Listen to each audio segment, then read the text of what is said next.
Very excited to have Ryan on with us.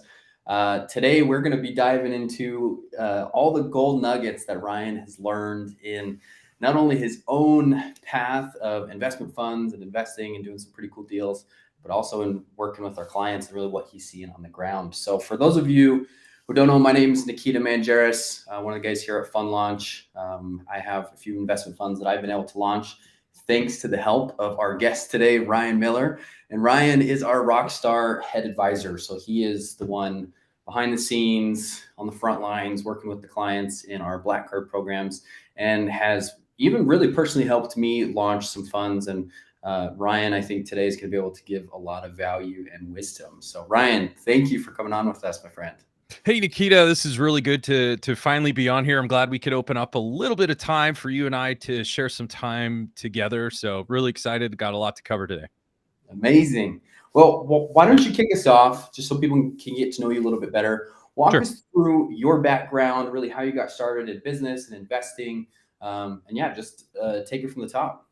Oh, brother, it was quite a ride. I'll tell you that. So for many of our listeners right now, you hopefully some of you could relate, but actually hopefully not. But let's get into it. So for some reason, I just wanted to be an investment banker when I grew up. So maybe too many. I'm old enough to remember all the old Wall Street movies. This gray hair didn't grow itself. So I remember watching these things, Gordon Gekko and all these things as a kid, and I just wanted to be an investment banker when I grew up. One problem is I was poor. I didn't come from anything. I didn't know anything about it. And so books were the way to go. So I studied my tail off, got into the #1 accounting school on the planet. I don't know what they are now, but they were pretty good when I went there.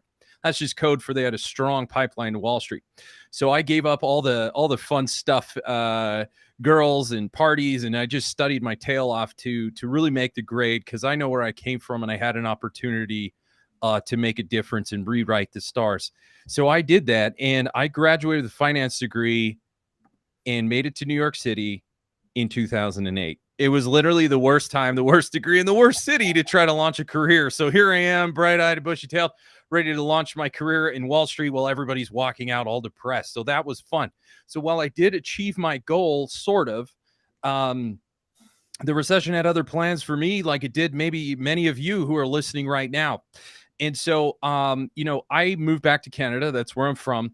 And I thought, and I took that moment, and I thought, you know what? I'm not going to lament over what I don't have. I'm going to think about what do I have left. And so I'm going to treat this moment like a deal that kind of worked, but mostly didn't. Maybe some of you have had that moment. Maybe Nikita has. I certainly have. And so I sat down and I thought, okay, if this was a deal that kind of worked, but mostly didn't, what would I do? And the answer was I would rebuild from the scraps. So then the question that changed my life, and I hope it changes yours and everyone else listening, was what do I have left? And in that moment, that question completely changed my life. The answer to that question is I realized in that moment that I had the two most valuable assets that all successful fund managers and entrepreneurs have. Has nothing to do with money. It's your reputation and your relationships. And my friends, if you optimize those two things, money and deals will flow to you. Now imagine building a fund where money and deals just keep filling up your fund. It's like the best job ever. You don't even have to prospect. People just hear about you. They read about you in Forbes or watch your podcast, whatever it is. And then they're just like, I got to invest with this guy. I got to work with this guy. So I did that, launched a career. I started to build a venture capital portfolio. And after that, I think kids these days call it a side hustle. I was just trying to eat, man. It was a recession. So then I built up my first venture capital portfolio, generated a 52x in my first year. Yes, 52 times. So $1 million turns into $52 million. This is a very nice investment that we're able to do. And then I guess you asked about my background. If I sent my resume, you'd see I had a graduate degree, graduated top of my class with a master's degree of finance. Went on to be a VP of finance of an oil and gas company where we did mergers and acquisitions of oil fields. I managed a $500 million IT projects portfolio. So tech kind of comes in handy for venture capital. And then I was a chief financial officer for an insurance company. So now I have a fund called Pentium Capital Partners. I got a couple other things. I sit on the board of a pharmaceutical company. And finally, I just launched a podcast this year called Making Billions, and it was recently ranked in the top 5% of all podcasts on the planet. So what does that mean? It means I'm busy. It means I love to serve. And if there's any value from my experience or moving forward, please reach out to me, Nikita, or anyone at Fund Launch. We're happy to bring that experience and help you achieve a little more success than we ever did. Yeah, Ryan is a very good example of that. For obviously very impressive background, resume. Has been able to do a lot of cool things, yet is still very much engaged on a one-on-one and personal aspect. Ryan, I remember when you and I were working together and launching some of my first funds. You I were remember. always following up. Hey, how are things going? Yeah. How are what are the investors saying? How's the capital raise? And Yep. you just take that very personal approach, which I think is a really good reflection of what you were saying as well when it comes to your reputation and your relationships. That is That's right. definitely one of the foundational cornerstones of how you operate, is what I've Yeah. noticed. Thank you. Now, our clients have a lot to say about you as well. You are always talked about. We have a Slack wins channel, and Ryan's name is being mentioned left and right. So walk us through a little bit of what do you see on a day-to-day basis in working with clients? What do you feel like your strengths are in helping them? And yeah, just walk us through a little bit of that process.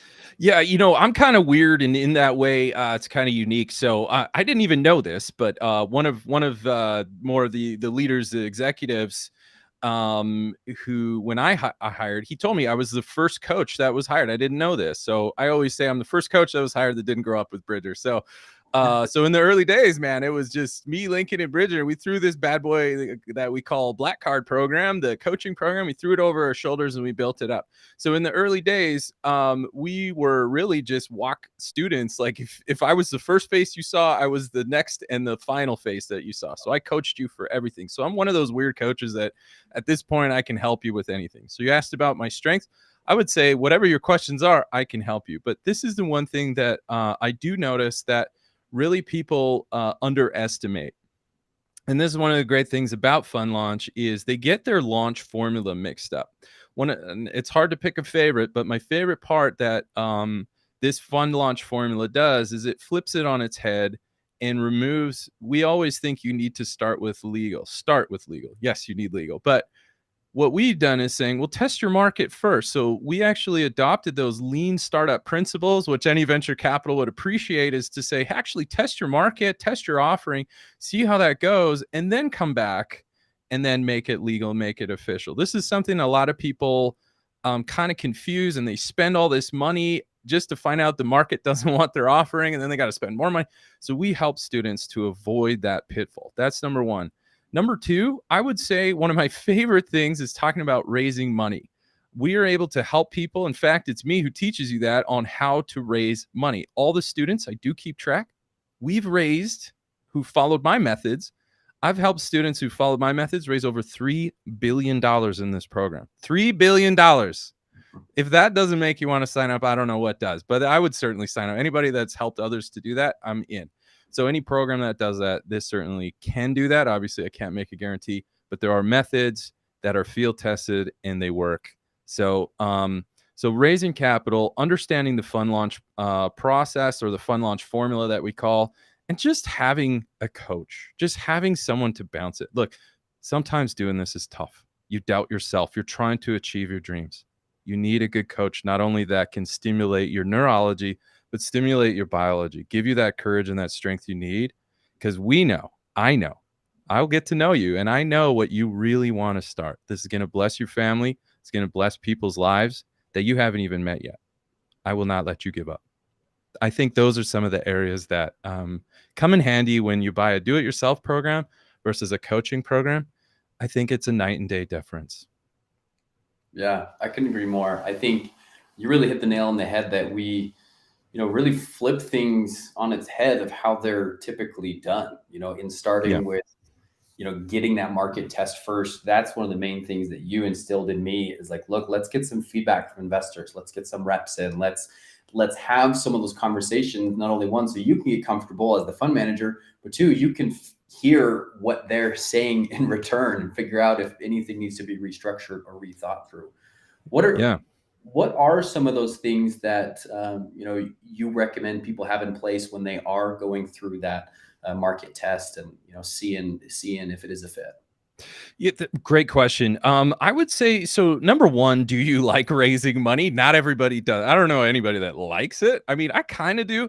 But in the beginning, I started this 15 years ago. I pitched my heart and soul out, didn't do a thing. So number one, when you're out there, we call it testing the waters. I think the SEC calls it that too. So when you're out there testing the waters, try to have fun, try to enjoy it, be a little bit playful with some of your investors. They're human beings, they like a good joke, just obviously don't be too ridiculous, but just learn to enjoy the process and not just the destination. This is a marathon of sprints, and so what that means is you're going to hustle and then you're going to stop for a minute. So you're going to hustle and raising money, and you're going to stop, then you're going to hustle raising doing your legal and finding partners. And so one of the things that I did when I launched my fund, which was reflective of your question, is what do I like doing? And so in funds, we break it down into really three main roles: capital raiser, expert investor, and I don't know, the third one I can't remember, but those three, fund manager. Yeah. And so I sat and I said, look, I love raising money. I'm pretty good at it. Why don't I do that? And then I just hired out other people. So I would say, just when you're out there doing these things, figure out what it is that you like to do. It'll make it so much easier. And don't try to satisfy all of those three roles in one shot. Find what you're good at, find what you enjoy, and then find other partners who can support you. And to that note, final comment on this point, Nikita, one of the other benefits, and I just want to highlight this, and I wholeheartedly believe it. So we have many programs, a do-it-yourself program, which is fantastic. However, there are a few things that you don't get that are critical, in my opinion, which is the community. And as well as I do, that's what all of our students rave about, is the community. Not just because you're making friends. Yes, that'll happen. But more importantly, you're finding people who you can connect with to also be other partners. Very often in this program, students come in and they'll say, you know what, I just want to raise money. I don't actually want to launch a fund. Or someone's saying, I just want to run a fund. I don't want to raise money. And so what happens is there's this synergy that happens in this fund launch community where people actually meet their co-founders. So imagine joining this thing and someone's like, hey, can I just go raise some money for you? Like, that's crazy. So you see what I mean? So back to the reputation and relationships, that all speaks to being part of a community, which is exactly what happens right here. Absolutely. I think it's probably one of the best communities in the entire investment fund space. Yeah. I think that, yes, we've been able to do a good job and bring a lot of people in. However, the reason people stay and the reason people have such a valuable time and valuable experience is because of people like Ryan and our advisors. You guys really do a fantastic job of connecting people, helping them, see different perspectives, helping them understand how valuable, these partnerships and these team members are, because that's not a lot, really people don't talk about that of, hey, there's different aspects of a fund, figure out what you like, focus in on that, and then find, complementary pieces for the rest. Yeah. That's very powerful. So when it comes to working with clients, a lot of people that you work with obviously are first-time fund managers. Yes. Do you think that puts people at a disadvantage? Because I think that's one of the biggest things that probably prevents a lot of people from getting started is, I've never managed a fund before. But what do you, or I guess, how do you approach that from your perspective? So great question. And you're absolutely right, Nikita. There are a lot of people who are like, I've never done this before. And I don't think that's a disadvantage. I don't think it's an advantage or a disadvantage. It's just a thing. It just is. It just exists. One of the things that are quite good from people who are quite early in launching this part of their business is they're easy to teach. They're all ears, man. So in fact, I don't have to unteach anything. Very rarely does that happen. Most people are so humble, so receptive in this program. It is absolutely unbelievable. And so having that beginner's mind, as we kind of hear about in all this hustle world that you follow on Instagram, having that beginner's mind, I find a lot of our students do that. Some of the more experienced people, typically they get sent to me, and I'm happy to support them as well. Some of the more experienced, if you are experienced, trust me, there's still a lot you can learn in this program. And one of the things that more experienced people tend to comment on is, again, the coaching, the community that they did not have and coaching does provide accountability, but also a lot of the partnerships. This is something that we don't talk a lot about in the program or outside of the program. Once you're in, you'll know about all the partners. I won't reveal the secret sauce, Nikita, don't worry. But there's a lot of partnerships that you also are able to participate in, even from the beginner all the way to the expert. We have something for anybody on that spectrum. Yeah, I think it's fun to see how different levels of people are able to succeed on different levels. I mean, the expert people taking it back to the principals and maybe getting some things fixed, or the newbies being able to just knock it out of the park with some really good partnerships or some really good strategies when it comes to raising capital. Now, we've talked a lot about our clients and about the process. I'm curious to hear your thoughts on the more general landscape of raising funds, because we've Sure. kind of been through COVID, post-COVID, all-time highs in the VC markets, now, huge interest rates. Yeah. What do you feel like the macro landscape looks like right now for getting a fund launched? Oh, brother, I'm so glad you asked, because obviously I'm a venture capital. I invest in clean energy, which is just a stepbrother to ESG. So that being said, I saw this about 3 years ago when I was like, you know what? Obviously, winter is coming. There will be a recession. It's long overdue. But in that moment, my thoughts were, how do I prepare my portfolio to be ready for all weather? And it started to become blatantly obvious, at least to me a few years ago, that there are governments and sovereign wealth funds and large multinational investment banks and so on. All these asset managers are getting together. Collectively, they monitor over or manage over $130 trillion. That's a lot of weight, man. $130 trillion. And they all banded together and said, hey, we're a bunch of rich dudes, and if you want our money, you need to invest in ESG. Holy smoke. So ESG, and there's a lot of stuff around that, and that's not for everybody, nor is that an investment thesis. But you join the program, I'll sort you out if you're trying to figure that out. But needless to say, what the macro landscape is there's been a shift in tides, and a lot of people are going to seek for yield. Now, historically, we see after runaway inflation, we see what's called a lost decade. So my first prediction on the macro landscape is we're going to experience a lost decade, which is just a long fancy word of stagflation. Now, for about the 10 years, that's going to be tough, right? So for those 10 years, I believe the place of safety and alpha even is going to be in private equity, private funds, venture capital, specifically focused on clean energy, sustainability, and governance, otherwise known as ESG. Now, focusing on those three things, now you have a place where $130 trillion of asset management who says, yeah, if you're rocking those kind of investments, give me a call. We're interested. Okay. $130 trillion just pooled up there looking for a home in ESG. So the macro environment, in my humble opinion, would be all within ESG. That's where we're going to develop a lot of alpha. That's where I think the tides have changed. And in one wise man's words, who you probably know, he said, look, when the tides come in, you can either stand in front of the wave, put your arm out and say, stop, or you can grab a boogie board and ride it. I took that advice to heart and said, look, the tides are changing. Where's the boogie board and how do we ride this wave? What a good lesson. I feel like that is something that a lot of people overlook. I think a lot of success in raising capital for your fund or for your business comes from understanding where the money is coming from. That's right. Go to where the money is. And there's so much less resistance in that process. I think that is awesome insight that you just shared. Thank you. So with, the macro landscape, what would you talk to with first-time fund managers? I mean, is now a good time to launch a fund? Should they be waiting, 6 months to figure out what the markets are doing? Yeah, great question. So is now the time? The quick answer is yes. But I think what we really want to know is, why do I say yes? I'm not just being dismissive.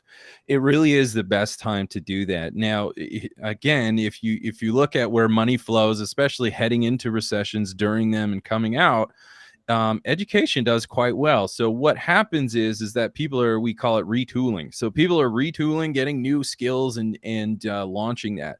See, people with money understand not only how to make it, but how to protect it and where to place it.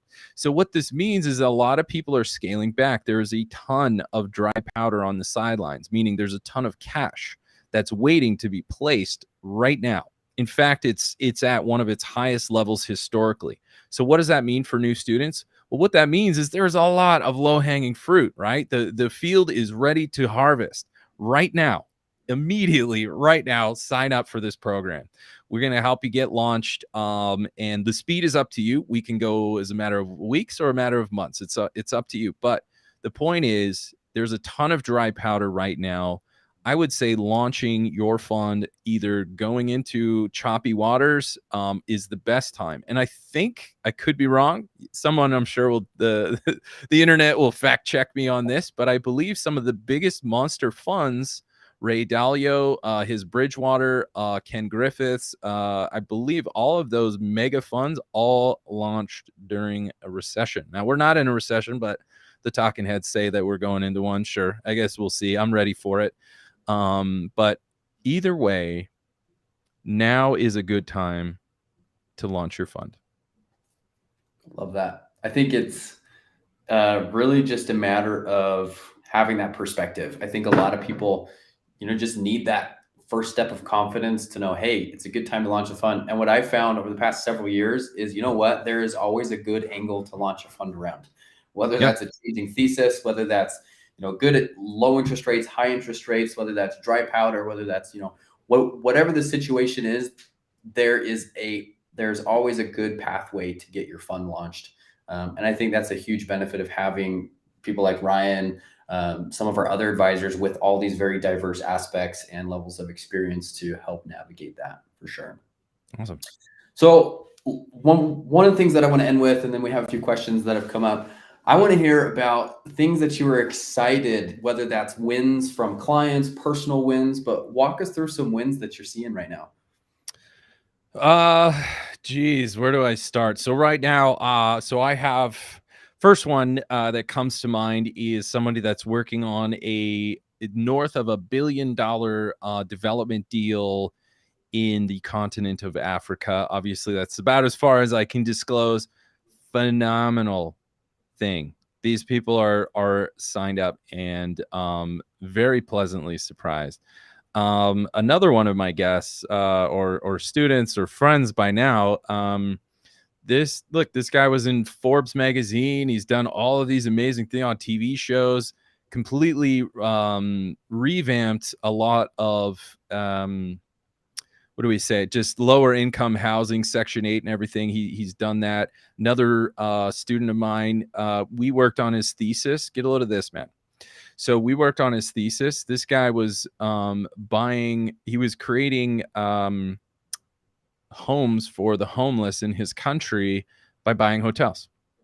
So hotels, this just tells you, man, everyone's like, oh, recession, I can't do anything, I need to hold on. Heck no. The COVID thing, hotels got hammered. Guess what? He bought them all and then got the government to lease it. So he got I don't know, like a 20-year lease client from the government, who's the only people that have money, and then converted all of these hotels into homes for the homeless in his country, which was staggeringly high, disappointingly high.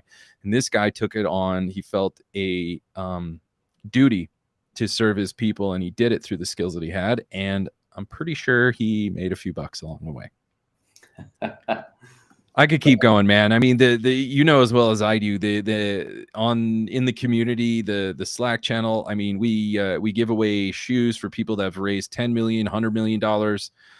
Those shoes are just constantly getting awarded. It is phenomenal. It's so cool to see. And let me tell you this, one of my favorite things, if I can put in a shameless plug, one of my favorite things about being in this program and being a coach is I get the feeling of a proud papa every time one of my students crosses that stage, gets those sweet shoes that are spinning from Bridger and Mason, gets those sweet shoes that are spinning. And I just sat there and I was like, I knew you could do it, buddy. This is just, it is rewarding all around. I mean, the vibe in this community it's really something to be experienced. Amazing. Well, I think you are a huge contributor to that vibe. And, once Thanks, again, brother. if people are just tuning in, if you're joining us live, if you're watching the replay, I highly suggest really digesting a lot of the value that Ryan shared with us today. He is, one of our top advisors. He's our main advisor, and really goes above and beyond working with clients, making sure that they have a wonderful experience throughout the whole thing. Now, a few questions as we wrap up that have come up in the chat. Sure. First says, Ryan, thanks so much for sharing your time today. What is the average timeline people expect when they're going through this process and launching their fund? So the average timeline they can expect. It really depends on like all finance answers, right? Depends. But to really give you somewhat of a sense, now nobody guarantees this because literally it can be quick, it can be a long time. What determines how fast you go is how much coaching you need, which most people need a fair amount, which is great. The thing that tends to lock you up the longest is getting your legal docs done. That's a pretty extensive process. That could go as short as 2 or 3 weeks, depends how responsive you are with your attorney and how much you know what you need. It can go a couple months. So what that means is a lot of our students, they can get it wrapped up in, I would say, 8 weeks. Would you say that's a fair assessment? 8 weeks, we can get you up and running as quick as 8 weeks. I've heard of people going even faster than that, which is bananas, but 8 weeks and you become a financial institution. Let's not forget that. You're literally becoming a financial institution in 8 weeks. That is light speed. Or it could go a couple months. But either way, you're going to be in the program. You're going to have access to me and any of the coaches, the community, Nikita, all of that stuff. So even when you're up and running, it's not like we kick you out the door. We actually invite you back. You get to come to the seminars. You get to come to the events. You get access to the coaches. I mean, this is an ongoing thing. But to be concise, I would say 8 weeks to, 2 to 4 months, I'd say. Awesome. Another question coming through is, can we test the waters by inviting potential LPs to a Zoom meeting, webinar, and presenting a pitch before having the legal docs in place? Is there anything to watch out for there? So that is, now the laws are changing all the time, and Nikita, you know this. So on November 4th, a lot of the marketing rules were released or updated. I think they gave us better guidance. I don't know if it's new rules as much as it was better guidance. So that being said, can we test the waters before we have fund docs? Yes, but check with your lawyer because this is a legal question. But yes, you can talk to LPs. What we suggest is those LPs that you talk to, make sure it's friends and family. We call it triple F, right? Friends, family, and fools. So talk to friends, family, and fools. These are people you know, and just get in the reps, like Nikita said. I think that's a good place to start. That's where we challenge our students to start. Make your mistakes with them. Say the dumb stuff that we've all said. Get that out of the way, and that's a good place to start testing the waters. Awesome. All right, last question before I ask for any parting words. Sure. Is there a specific goal that people should shoot for when raising capital? Is 5 million too big? Is 10 million too big, etc.? So too big, too small. This goes, I love this question. I get asked all the time. And it is very relative. Too big, too small. My answer is compared to what? I don't know. Well, in my opinion, it's compared to your reputation and your relationship. So if you, I swear, some people are like, all my friends are broke. Great. Your reputations are in this area. They're wonderful people, but for raising money, that relationship probably doesn't carry the weight that you need it to. So it might take a little bit longer. So if you say, hey, there's $1 million minimum investment and I'm raising $1 billion in my first fund and I don't know anybody with money, yeah, I'd say you might be pushing it. But that's what a coach does is we say we're pretty good at sizing up, asking you questions and understanding that. But really, I would say the size of the fund that you raise is really a function of your reputation and your relationships. Like Warren Buffett, is 5 million too big? No. Why? Because he's got reputation and relationships that far exceeds a fundraise amount of 5 million, maybe 50 billion. But for somebody else, $1 million, a fund of $1 million, go for it, man. Like you will be wildly encouraged in this program, whether you're talking to me or anybody else. We don't care about the number we want to raise. We just want you to win. You just need to get started. And this is one of the best places to start. I love it. What a great answer. Well, Ryan, I appreciate your time today. Are there any last words that you would give to emerging fund managers looking to potentially launch a fund over the next few months? Don't worry. Yeah. So again, I think we did the stats. I've done over 2,000 calls. I've helped about 500 people. So I would have to be completely asleep at the wheel to not see patterns at this point. Some of those patterns that I've seen, I want to help you. Whether you go in this program or not, that's up to you. But while you're listening to the sound of my voice, if I can encourage you, this is what I'm going to do. Number one of the reasons why people fail, we mentioned before, you try to do everything by yourself. You want to hold on to all the equity and hold 100% of nothing. Don't do that. Find partners, find communities to belong to, which is relationships. Find a way to add value.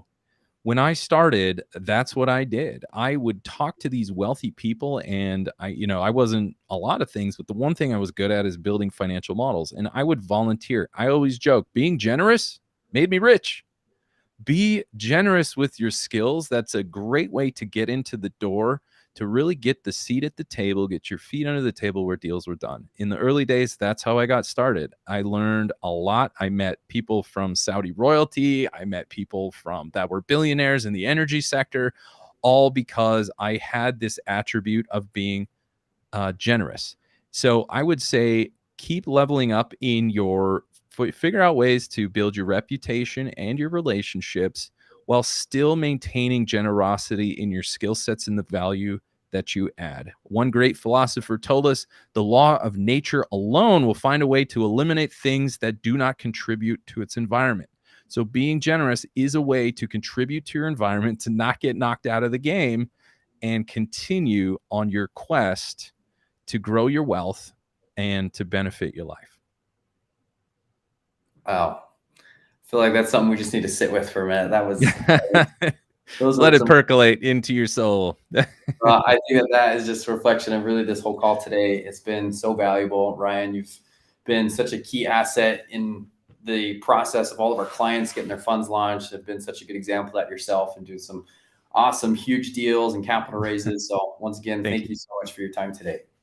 You bet.